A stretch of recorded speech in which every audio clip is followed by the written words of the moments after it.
వాస్తవం ఏంటంటే టీటీడీ ఈ దేవస్థానంలో దాదాపు 1000 మందికి పైగా ఇతర మతస్థులు. స్వామివారి మీద విశ్వాసం నమ్మకం లేదు, హిందూ సనాతన ధర్మం మీద వారికి ఆలోచన లేదు, ఆ సనాతన ధర్మాన్ని కాపాడాలి, సనాతనానికి అనుగుణంగా వివరించాలని చెప్పి ఆలోచన వరకు లేదు. అటువంటి ఉద్యోగస్తులకు, అటువంటి వ్యక్తులకు టీటీడీలో ఉద్యోగాలు ఇవ్వడమేంది, వాళ్ళు ఇంకా కొనసాగించడమేంది? ఎప్పుడో ఒకసారి మార్పు జరగాలి. అరే గతం నుంచి ఉన్నారు వాళ్ళు, మేము ఏం చేయలేమంటే అది చేతకాంతనం అవుతుంది. నేను భానుప్రకాష్ రెడ్డి గారు చెప్తున్నా, పాలక వర్గానికి నేను ఘాటుగా చెప్తున్నాను, ఇటువంటి పద్ధతి మంచిది కాదు. మీరు ఎంత అభివృద్ధి చేసినా, బయట భక్తులకు అన్ని సౌకర్యాలు కల్పించినా కూడా ఇతర మతస్థులు ఈ దేవాలయంలో ఉండడం వలన వాళ్ళ ఆచార వ్యవహార విషయంలో చాలా ఇబ్బందులు వస్తున్నాయి. అది బయటికి రాకపోవచ్చు.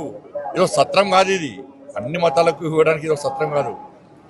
చాలా మంది అర్చకులు అని ఈ సనాతన ధర్మం మీద ఆధారపడిన ఉద్యోగాలు లేక చాలా మంది ఇబ్బంది పడుతున్నారు.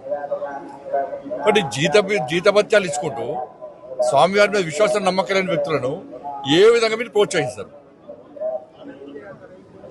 గతం నుంచి వస్తున్నప్పుడు కూడా ఎక్కడో ఒకడ పురుష పెట్టాల వాటికి. అరే నాకు ఆశ్చర్యం అనిపిస్తుందండి.